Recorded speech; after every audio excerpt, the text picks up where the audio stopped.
एक ऐसी दीवार जिसे बनाने के दौरान चली गई थी 4 लाख लोगों की जान, जिस दीवार को बनने में लगे 2000 साल। दुनिया का सबसे बड़ा मैन मेड स्ट्रक्चर है ये दीवार। 7 अजूबों में भी है शामिल ये दीवार। सैकड़ों लड़ाइयों की गवाह रही है ये दीवार। मजबूती और वास्तुकला का बेजोड़ नमूना है ये दीवार। दोस्तों, इन बातों से अब आप समझ गए होंगे कि हम the great wall of China की बात कर रहे हैं। लेकिन आखिर क्यों इसे द ग्रेट वॉल कहा जाता है? इसे चीन ने कब और क्यों बनाया? क्यों इस दीवार को बनाने की जरूरत महसूस हुई? इतने सालों की मेहनत के बावजूद ये दीवार क्यों एक फेल प्रोजेक्ट मानी जाती है? और क्या वाकई में ये दीवार स्पेस से देखी जा सकती है? चीन की दीवार से जुड़े ढेर सारे रहस्यों से आज हम पर्दा उठाने वाले हैं। दोस्तों, the great wall of China world की सबसे लंबी दीवार है। इसकी टोटल लेंथ 21,196 किलोमीटर है। यह लंबाई इतनी है जितने में आप आधी धरती का चक्कर लगा सकते हैं। भारत में कश्मीर से कन्याकुमारी को 6 बार नाप दिया जाए तब जाकर इस दीवार की लंबाई की बराबरी हो पाएगी। इससे आपको आइडिया लग गया होगा कि ये दीवार कितनी लंबी है। यदि कोई शख्स रोजाना 40 किलोमीटर पैदल चलकर इस दीवार के एक छोर से दूसरे छोर तक जाना चाहे तो उसे 18 महीनों का समय लग जाएगा। यही कारण है कि आज तक सिर्फ 3 लोग ही इस पूरी दीवार का भ्रमण कर पाए हैं। यह दीवार कोई सीधी दीवार नहीं है और ना ही एक बार में यह पूरी दीवार बनाई गई थी, बल्कि ये तो कई टुकड़ों में मिलकर बनी है। आज भी इस दीवार के कई हिस्से तो एक दूसरे से पैरेलल हैं। कई जगह से ये दीवार ईंटों से बनी है तो कुछ जगहों से ग्रेनाइट और अन्य पत्थरों से। यह दीवार चीन के नॉर्थ साइड में बनी है और बर्फीले रेगिस्तान से लेकर येलो रिवर तक जाती है।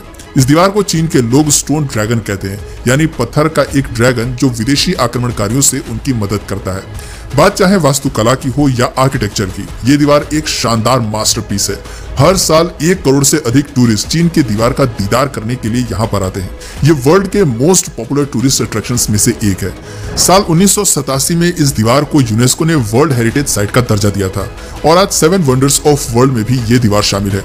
इस दीवार का काफी हिस्सा ऊंची पहाड़ियों के बीच में बना हुआ है। कई जगह तो ऐसी है जहाँ पैदल पहुंचना भी दुर्लभ है। ऐसे में एक सवाल आता है कि सैकड़ों हजारों साल पहले इस दीवार को किस तरह बनाया गया होगा, और उससे भी बड़ा सवाल ये है कि इन दीवारों को बनाने की जरूरत ही क्यों पड़ी। इसके लिए हमें इतिहास के पन्ने पलटने होंगे। चीन में प्राकृतिक तौर पर काफी डाइवर्सिटी देखने को मिलती है। इसके एक हिस्से में कई नदियां, झीलें और उपजाऊ जमीन है, तो दूसरे हिस्से में सूखा रेगिस्तान और बंजर जमीन। सबसे पहले चीन के शंजाई प्रांत में रहने वाले लोगों ने खेती बाड़ी करनी शुरू की थी। वो येलो रिवर के पानी से सिंचाई किया करते थे। चीन के पड़ोस में मंगोलिया, मंचूरिया और जिंगजुआंग जैसे साम्राज्य थे। इन इलाकों में बहुत उपजाऊ जमीन नहीं थी। यहाँ पर अधिकतर लोग नोमैड्स यानी कि चरवाहे थे।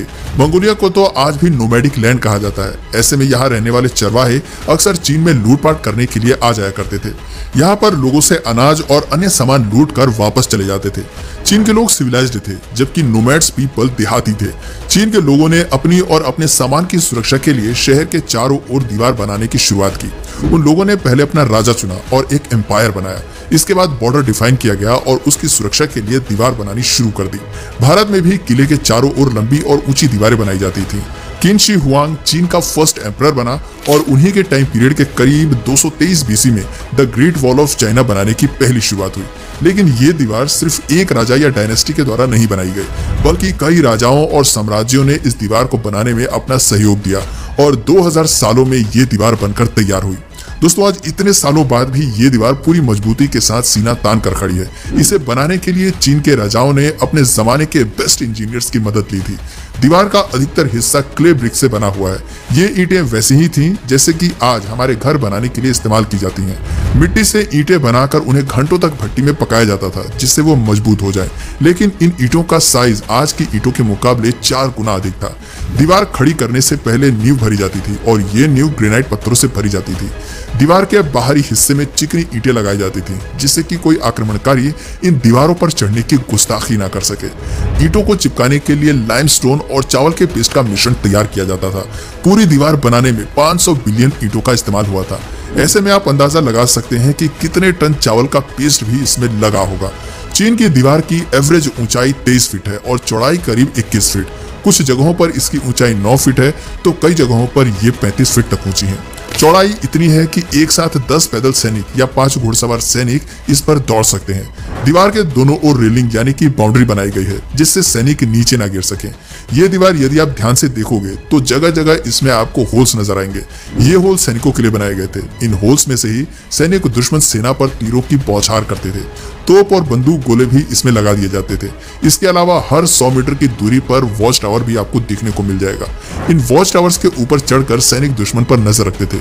यदि दिन के समय कोई खतरा महसूस होता तो सैनिक झंडा फहरा देते थे और रात के समय आग जलाकर सिग्नल देते थे। वॉच टावर के नीचे एक कमरा होता था जहां 25 सैनिक रह सकते थे। सैनिक खाना खाने और आराम करने यहाँ आते थे। पूरी चीन की दीवार में ऐसे 25,000 वॉच टावर्स आपको देखने को मिल जाएंगे। यदि कोई दुश्मन नजदीक आता या फिर दीवार पर चढ़ने की कोशिश करता तो सैनिक उस पर बड़े बड़े पत्थर फेंक देते थे। थोड़ी ऊंचाई से देखने पर यह दीवार किसी सांप जैसी लगती है। एक और बात जो शायद आपने भी बचपन में सुनी होगी वो ये है कि यह दीवार स्पेस से भी दिखाई देती है, लेकिन असल में इस बात में कोई सच्चाई नहीं है। अंतरिक्ष से या चांद से चीन की यह दीवार नजर नहीं आती। अगली बार अगर आपसे कोई ये बात कहे तो उससे आप सच बता सकते हैं। इस दीवार के अंदर कई खुफिया सुरंग और दरवाजे भी बने हुए हैं। ये रास्ते सिर्फ चीन के सैनिकों को ही पता थे। इनसे वो एक जगह से दूसरी जगह बहुत कम समय में पहुंच सकते थे। कुछ हिस्टोरियंस का ऐसा भी मानना है कि इन गुप्त दरवाजों से चीन के सैनिक मंगोल में प्रवेश करते थे और वहां पर लूटपाट कर वापस आ जाते थे। इस दीवार को बनाने में करीब 20 लाख मजदूरों ने अपना योगदान दिया था। मजदूरों के अलावा हजारों घोड़े, गधे और अन्य जानवरों पर लाद कर यहाँ तक सामान लाया जाता था। इस दीवार को दुनिया का सबसे बड़ा कब्रिस्तान भी कहा जाता है, क्योंकि दीवार को बनाते समय ही लाखों मजदूरों की जान चली गई थी। कुछ थकान के कारण, कुछ भुखमरी के कारण तो कुछ एक्सीडेंट में मर गए थे। दीवार बनाते समय कई मजदूरों ने पहाड़ी से नीचे गिरकर अपनी जान गंवा दी थी। आंकड़ों के मुताबिक 4 लाख मजदूरों की मौत इस दीवार को बनाते समय हो गई थी और उन मजदूरों को पास के शहर तक भी नहीं लाया गया था। दीवार के बराबर में ही गड्ढा खोदकर मजदूरों की लाश दफन कर दी जाती थी, इसलिए इसे सबसे बड़ा कब्रिस्तान भी कहा जाता है। दोस्तों, इस दीवार को बनाने का मकसद सिर्फ दुश्मनों की एंट्री पर रोक लगाना नहीं था, बल्कि प्रसिद्ध सिल्क रूट की सुरक्षा को देखते हुए भी यह दीवार इंपॉर्टेंट मानी जाती है। सिल्क रूट पर जो व्यापारी सामान लेकर ट्रेवल करते थे उन्हें बीच में ही लूट लिया जाता था। उस समय दुनिया भर में सिल्क की डिमांड काफी अधिक थी। सिल्क रूट से व्यापारियों की सुरक्षा को ध्यान में रखते हुए भी ये दीवार बनाई गई थी। इस दीवार को बनाने में मजदूरों के साथ जेल में बंद मुजरिम, आम लोग, सैनिकों और फोर्स्ड लेबर को भी काम में लगा दिया जाता था। काम जल्दी खत्म करने के लिए कई राजाओं ने तो मजदूरों पर खूब जुर्म और अत्याचार भी किए थे। दिन भर उनसे काम कराने के बाद पेट भर खाना भी उन्हें नसीब नहीं होता था। इस दीवार को बनाने वाले राजाओं का नाम भले ही इतिहास के पन्ने में दर्ज है, लेकिन कई राजा और डायनेस्टी इस दीवार को बनाते बनाते कंगाल हो गए थे। आज यदि ऐसी दीवार बनाने की कल्पना भी की जाए तो सैकड़ों बिलियन डॉलर्स खर्च हो जाएंगे। उसके बाद भी इतनी मजबूत दीवार बन पाएगी, इसकी कोई गारंटी नजर नहीं आती। हैरानी की बात यह है कि इतनी मजबूत और बड़ी दीवार होने के बाद भी ये एक फेल्ड प्रोजेक्ट मानी जाती है। कई इतिहासकार चीन के इस दीवार को व्यर्थ बताते हैं। ऐसा इसलिए क्योंकि इस दीवार के बनने के बावजूद मंगोलों और विदेशी आक्रमणकारियों ने चीन पर हमला किया। यह दीवार उन आक्रमणकारियों को रोकने में कामयाब नहीं हो पाई। 13वीं सेंचुरी में चंगेज खान इस दीवार को लांघ कर चीन में घुस गया था और उसने चीन में खूब तबाही मचाई। इसके बाद इस दीवार का दायरा और बढ़ा दिया गया। साल 1550 में मंगोल्स ने एक बार चीन की ये महान दीवार पार कर ली थी। बीजिंग और अन्य प्रांतों में खूब लूटपाट और तबाही मंगोलों ने मचाई। असल में मंगोल के चरवाहे हमेशा से ही निडर और बहादुर लड़ाके रहे हैं। साल 1644 में मांचू कबीले के लड़ाकों ने चीन में एंट्री की और तख्ता पलट कर दिया। इसके बाद चीन में मिंग डायनेस्टी का राज खत्म हो गया और किंग डायनेस्टी ने कब्जा कर लिया, जो 20वीं सेंचुरी तक जारी रहा। इस डायनेस्टी के दौरान मंगोल भी चीन का एक पार्ट बन गया था और क्योंकि मंगोल्स के खतरे से बचने के लिए ये दीवार बनाई गई थी, ऐसे में ये दीवार पूरी तरह से वेस्ट हो गई थी। वर्ल्ड वॉर 2 में भी चीन की इस दीवार की महत्वपूर्ण भूमिका देखने को मिली। यहीं पर चीन अपने सोल्जर्स को ट्रेनिंग दिया करते थे। इसके अलावा जापान की आर्मी को रोकने में इस दीवार ने काफी मदद की। ऐसे में इस दीवार को पूरी तरह से व्यर्थ भी नहीं कहा जा सकता। आज ये दीवार दुनिया भर के पर्यटकों के लिए आकर्षण का केंद्र है। इतने सालों में इस दीवार का काफी हिस्सा क्षतिग्रस्त हो गया है। 1960 से 70 के दशक में आसपास के गांव वाले लोग अपना घर बनाने के लिए इस दीवार से ईंटें निकाल कर ले जाने लगे थे। 1987 में विश्व ऐतिहासिक धरोहर घोषित होने के बाद प्रशासन ने यहाँ सख्ती की, लेकिन अब भी कई सैलानी एक निशानी और याद के तौर पर दीवार तोड़कर अपने साथ पत्थर ले जाते हैं। इस दीवार की एक ईंट की इंटरनेशनल मार्केट में अच्छी कीमत है। रोक लगाने के बावजूद ईंटों की तस्करी यहाँ से की जाती है, जिसे यदि जल्दी नहीं रोका गया तो दीवार का एक और बड़ा हिस्सा जल्दी ही क्षतिग्रस्त हो जाएगा। अपने ऐतिहासिक धरोहर और मूल्यों की रक्षा करना हमारा परम कर्तव्य होना चाहिए। तो दोस्तों, ये थी the great wall of China के इतिहास की पूरी कहानी। उम्मीद करता हूं आपको ये जानकारी पसंद आई होगी और आपको अपने प्रश्नों के जवाब इस दीवार से रिलेटेड मिल गए होंगे। और फिर भी अगर आपके पास कोई सवाल या सुझाव है तो नीचे कमेंट सेक्शन में जरूर बताइए। और अगर आपने कभी भी इस दीवार का दौरा किया है तो अपना एक्सपीरियंस हमारे साथ जरूर साझा करें। अगर इस वीडियो से आपको कुछ नया जानने या सीखने को मिला या फिर इंटरेस्टिंग लगा तो प्लीज इस वीडियो को एक लाइक करके अपने फ्रेंड्स और फैमिली में से जरूर शेयर करें।